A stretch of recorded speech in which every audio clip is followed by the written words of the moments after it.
What's up, guys? My name is Steve Rex35. Today I'll be bringing you all the documents found in Ghost Recon Wildlands beta. Hopefully you enjoyed. Don't forget to leave a like, subscribe if you're new, and soon I'll be doing a review on the beta, so stay tuned for that. Enjoy.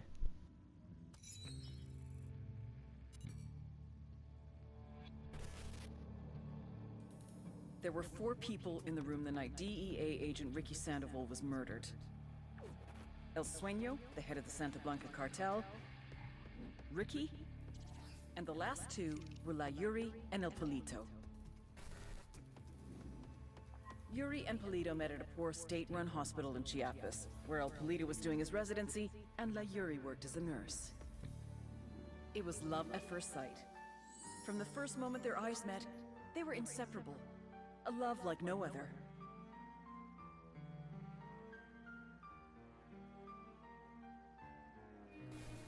One day, a buchon named La Plaga walked into the ER, all shot up. It was touch and go for a while, but Yuri and Polito were able to save his life. La Plaga was grateful. He showered them with gifts, invitations to the most exclusive parties, even a new car. And after a while, La Plaga made Yuri and Polito the personal medical staff of the Santa Blanca cartel. But that wasn't their main job. See, Yuri and Polito know about the human body. They know how much pain a person can endure before he'll die. They know how to keep a person alive and awake so they can feel the pain. And most of all, they know how to inflict that pain. That's what they do in Itaqua province. When Santa Blanca captures someone that refuses to talk, the Yuri and El Polito make them talk. They break people. Like I said, there were 4 people in the room the night Ricky Sandoval was murdered. Sueño, Ricky, Yuri, and Polito. They kept Ricky alive while Sueño tortured him. Non-stop for 47 hours straight. They broke Ricky Sandoval. Then Sueño executed him.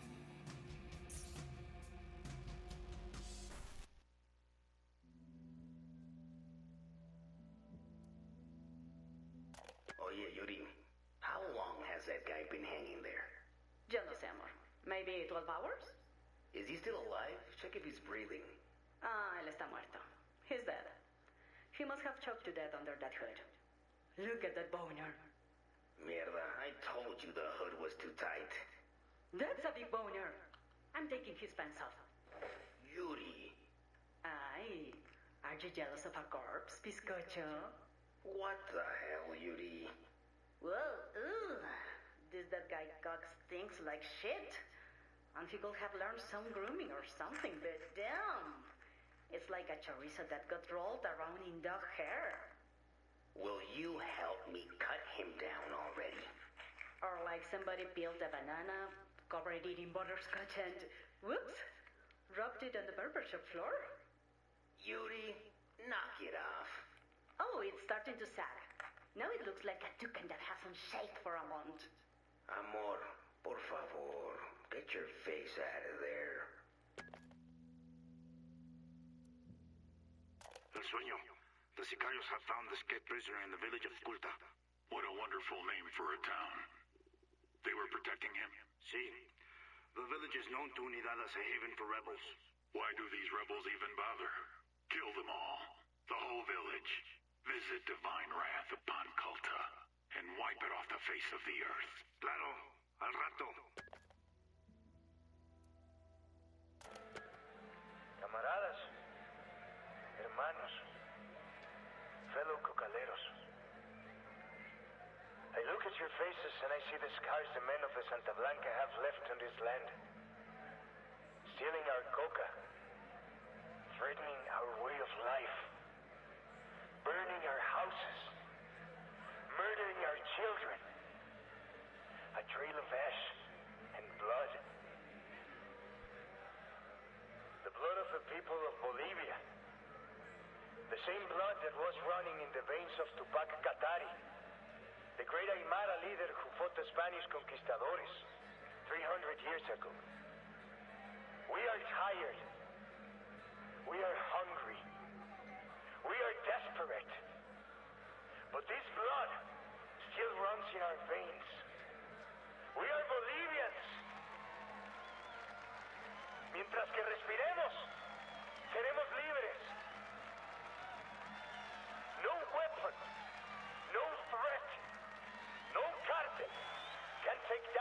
from us. I look at your faces and I don't see cocaleros. I see warriors. I see resistance fighters. I see the seed of this freedom that we Bolivians hold so dear. We will oppose them. We will fight them everywhere. We will hunt their worst nightmares until one day they are forced to leave our sacred land. Today, I am not a cocalero. Today, I shall be called Pac Katari. And I take an oath to lead us, the rebels, to victory.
Get ready. Odds left, evens right. Focus on your goddamn sectors this time. Carl Buchart, former sergeant, 3rd Battalion, 75th Ranger Regiment, natural-born killer. Show me what you got, cocksuckers. Make me hard. Go, go, go! Carl was in and out of juvie from around age 15. Records are sealed, but the pattern is what you'd expect. At 18, a judge gave him the choice of joining the army or doing jail time. Buchart thrived in the army. After graduating from Ranger School, he deployed to Iraq with 3rd Battalion in 2003. He finally found his place and was looking to make the army his career. And then in '05, his patrol hit an IED in downtown Ramadi. Buchart didn't take to civilian life. Couldn't keep a job for more than a couple weeks, and started having run-ins with the cops again. Started telling anyone who'd listen about how the army fucked him over. Eventually, he started spending time over the border in Juarez. God knows what Buchart was looking for down there, but eventually he crossed paths with El Muro, head of Santa Blanca security. They share some beers, maybe some blow. Buchart gets to talking about his army days. El Muro is impressed. He knows the real thing when he sees it. He asks Buchart to come to Bolivia to train the cartel's army in the Montilla province. El Muro wants them to be the best force of its kind in all of South America. And Buchart is just the kind of man he's looking for. The kind of man who can run combat drills, show a bunch of morons how to field strip a G-36 in 2 minutes flat. The kind of man who can turn narcos into elite soldiers.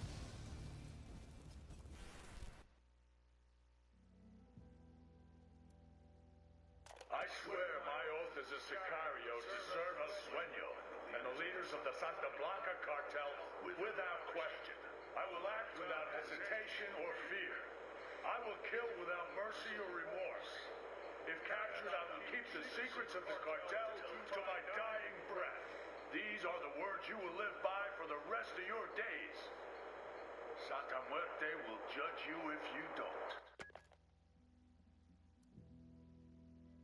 First training cycle graduated 84 sicarios out of a class of 200. Aside from basic physical and mental conditioning, they received basic and advanced firearms training, hand-to-hand combat, first aid, and basic infantry training. Since graduation, these sicarios have accumulated a total of 431 kills.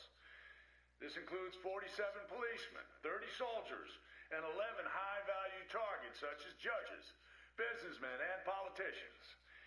8 sicarios have been killed and another 12 injured. 2 of the dead were killed by their teammates to prevent their capture by law enforcement, just as they had been trained to do. Most importantly, the sicarios have completed every mission they were assigned to do, regardless of the target. 8 police officers shot dead outside La Paz. A prosecutor's son kidnapped and killed in Sucre. No hesitation, no remorse. The conditioning process is working as planned. End of report. We sent 200 recruits to Montuyoc last month. 200. Your man Buchart sent 40 of them back. And now you're telling me another 30 have been injured or killed in training? What the hell is happening down there? Buchart doesn't hold back. He trains the men the way he expects them to fight. That means live ammunition, live grenades, close-quarter training with real knives. Mistakes happen. They're often fatal. What good does that do us? We need soldiers, Almuro, not invalids and corpses. And you will have him, Jefe. Booker will take the very best of those 200 recruits and turn them into elite soldiers that are tougher and better trained than any of the force in Bolivia. Nothing will ever fucking stop him. Nothing, Almuro? Not even ghosts? I don't understand. Never mind. Send me 50 of these elite sicarios as soon as they are ready. I may have a use for them.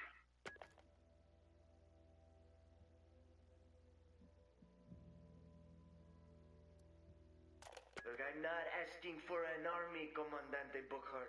Just a few of your best to provide security for me and my family. I don't make the assignments, Paquita. You'll have to talk to El Muro. Talking to El Muro is the last thing I want to do right now. Look, anything I say to him will go straight to El Sueño, you understand? That's not good for me. Sounds like you stepped in some shit. Nothing I can't handle, okay? I just can't take care of business while I'm looking over my shoulder every fucking minute, you know? I have a daughter to protect. You want round-the-clock security for you and your family. That's 10 to 12 men minimum. What's in it for me? You send me some of your best, I send you some of mine. Premium grade polvo, hermano. She will blow your mind. I'll tell you what. You run me over a sample, and if it's all you say it is, I'll arrange an extended field exercise for some of my men. Done?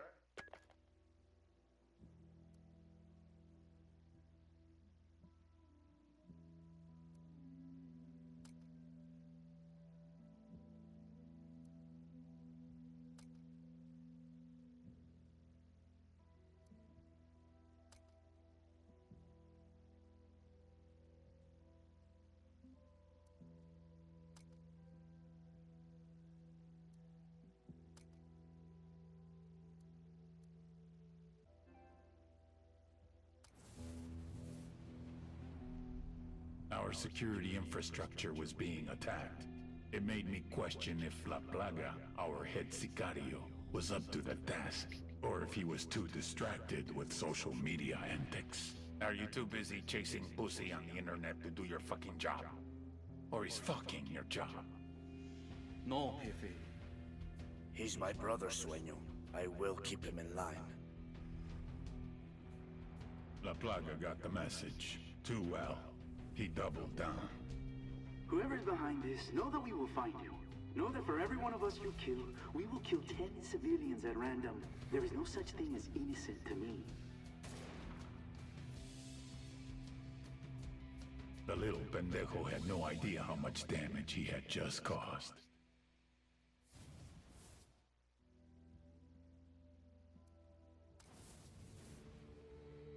La Plaga's response to the attacks proved he did not understand that the most basic function of a drug trafficking organization is to make money. What does your father do? He's a halcón. A lookout? Sí. He hasn't been doing his job, has he? I don't know. Killing innocent people does not help you.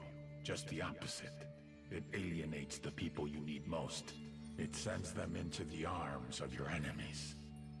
Who is really your brother? Tu carnal? The man you grew up with? Fought with? Bled with? Grew rich with? Or some guy whose mother got fucked by your father? La Plaga has gone too far. You know what you must do. I thought it was only fair to let El Muro take care of his little brother.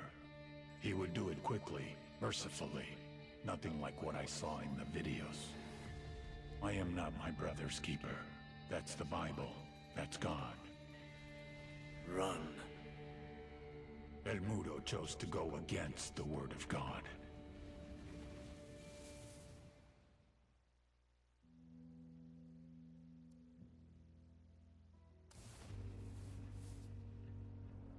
Francisco Ricardo Munguia. El Muro. The wall. The wall between me and my enemies. The wall between me and death. We were born hours apart in the same village. As boys, we were as poor as the rats that scrambled across our dirt floor. Our huts in the shadows of the hilltop mansions, where the narco bosses lived like conquerors. El Muro took a different path. He joined the army. Special forces. He rose through the ranks, helped to protect the local narcos, was paid in cocaine and money along with promotions. When we met again, Francisco hermano, why are you still in the army? You and me together, we could rule. We will protect each other, as we did when we were boys.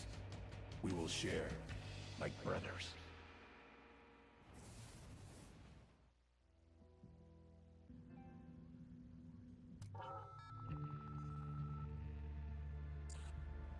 Last week, a crude explosive detonated outside the U.S. Embassy in La Paz, Bolivia.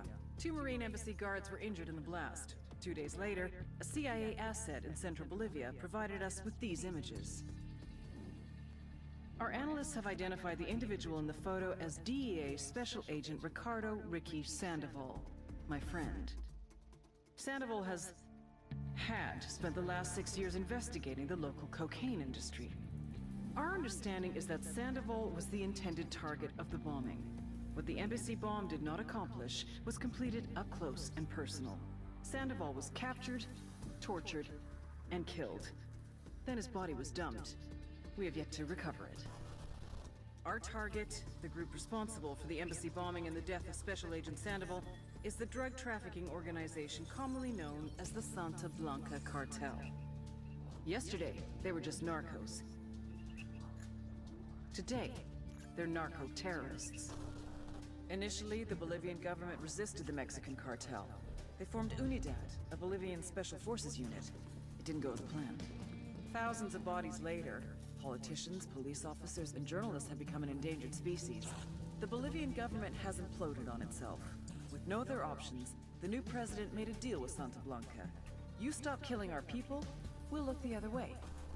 Since then, Santa Blanca has turned Bolivia into the nexus of the South American drug trade. With their friends in Mexico, they also have a clear pipeline to the US and Canada. The only way to stop Santa Blanca for good is to completely dismantle them, piece by piece. The cartel is organized into 4 operations: production, smuggling, security, and influence. At the top of it all is El Jefe de los Jefes, boss of bosses, El Sueño.